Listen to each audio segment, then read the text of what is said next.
వైవాహిక ఆనందానికి, ఆ బంధాన్ని బలోపేతం చేయడానికి ఆ శివశక్తి కలయికల పవిత్ర భూమి ఈ కాశీ. శివపార్వతీ కళ్యాణం, ఆ దేవి మహత్య పురాణం కూడా అర్ధనారీశ్వర శివ కళ్యాణాన్ని ఎంతో వైభవంగా వివరించారు. బంధాల్లో చేదు అనుభవాలు, అపార్థాలు, లేనిపోని ఉద్రిక్తతలు భక్తులందరినీ బాధిస్తున్నప్పుడు ఆ శివశక్తి ఆరాధన ఎంతో శక్తివంతమైన పరిష్కారాన్ని కూడా భక్తులందరికీ చూపెడుతూ ఉంటుంది. సనాతన ధర్మంలో శివుడు మరియు శక్తి కేవలం దివ్య దంపతులు మాత్రమే కాదు, వారి ప్రేమ, సహనం, క్షమ మరియు సమతుల్యతకు ప్రతీకలు. వారిద్దరి కలయిక ఈ విశ్వం యొక్క సమతుల్యతను నిలబెడుతూ ఉంటుంది. విడిపోయిన సంబంధాల్లో ప్రేమను తిరిగి తీసుకురావడానికి సోమవారం రోజున ఈ శివశక్తులను పూజించడం ద్వారా చాలా శుభప్రదం జరుగుతుంది. మనం వారిని భక్తితో, విశ్వాసంతో పూజించినప్పుడు మనలో సహనం, కరుణ, ఐక్యత భావం మేల్కొంటాయి. వారి ఆరాధన కూడా ఆ భక్తుల్లో సృష్టి ప్రారంభంలో ఉన్న అదే శక్తి సమతుల్యతను కూడా సృష్టిస్తుంది.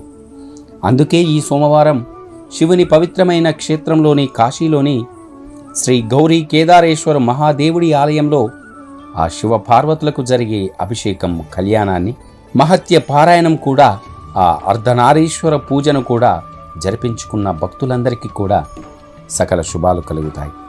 ఇలా చేయడం వల్ల భక్తుల యొక్క తమ సంబంధాలను బలోపేతం చేసుకోవాలనే వారికి, పరస్పర అవగాహనను పెంపొందించుకోవాలనే వారికి, కొత్త ప్రారంభం కోసం చూస్తున్న వారికి కూడా ప్రత్యేకంగా ఎంతో ప్రయోజనకరంగా ఉంటుంది.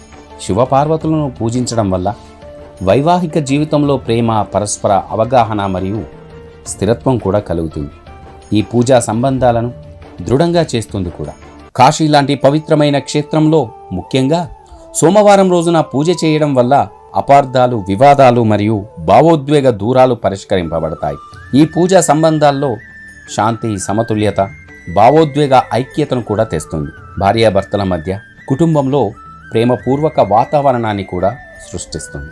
తగిన జీవిత భాగస్వామిని కనుగొనడానికి గౌరీ కేదారేశ్వరనాథ్ మహాదేవుడి ఆలయంలో ఈ కాశీ క్షేత్రాన సోమవారం రోజున ఈ దివ్య ఆలయంలో పూజ చేయడం వల్ల వివాహంలో అడ్డంకులను తొలగిస్తుంది. ఈ శివపార్వతుల దివ్య ఆశీర్వాదాలతో ప్రేమ, భక్తి మరియు సామరస్యం నిండిన జీవిత భాగస్వామి కూడా వారితో పాలు పంచుకుంటూ సౌఖ్యంగా జీవిస్తూ ఉంటారు. ఆ పరమశివుని నివాసంగా ప్రసిద్ధి చెందిన ఇక్కడి కాశీనగరంలో అనేక అసాధారణ శివలింగాలు కలిగి ఉంటాయి. వాటిల్లో గౌరీ కేదారేశ్వర ఆలయం అపారమైన, ఎంతో ప్రాముఖ్యతకు ప్రసిద్ధి చెందినది ఈ ఆలయం. మత విశ్వాసాల ప్రకారం ఈ శివలింగాన్ని సందర్శించడం ఉత్తరాఖండ్లోని కేదార్నాథ్ను సందర్శించినంత శుభప్రదంగా కూడా పరిగణించబడుతుంది మన శాస్త్రవచనం.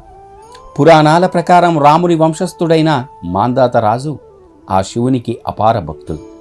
అతను క్రమం తప్పకుండా ఈ కేదారనాథ్ను సందర్శించి శివుడికి నైవేద్యంగా కిచిడీని సమర్పించేవాడట.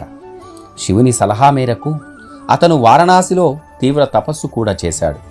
అతని తపస్సు ద్వారా శివుడు కిచిడి నుండి ప్రత్యక్షమై గౌరీ కేదారేశ్వరనాథుగా పిలువబడే ఇక్కడి శివలింగంగా వ్యక్తమయ్యాడట పరమేశ్వరుడు. కాశీలోని ఈ శివలింగం హరిహరుని సూచిస్తూ 2 భాగాలుగా విభజించబడి ఉంటుంది.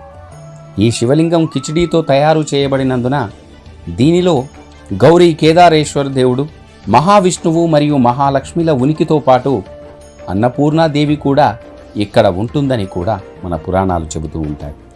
అందుకే కాశీ క్షేత్రంలో ఎంతో పవిత్రమైన క్షేత్రంగా నిత్య పూజలు అందుకుంటున్న శ్రీ గౌరీ కేదారేశ్వర మహాదేవు మందిరం ఎంతో శక్తివంతమైనది.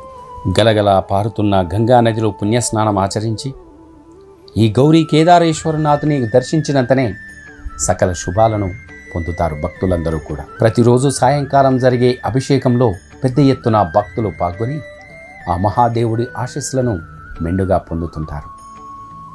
జై మహాదేవ్.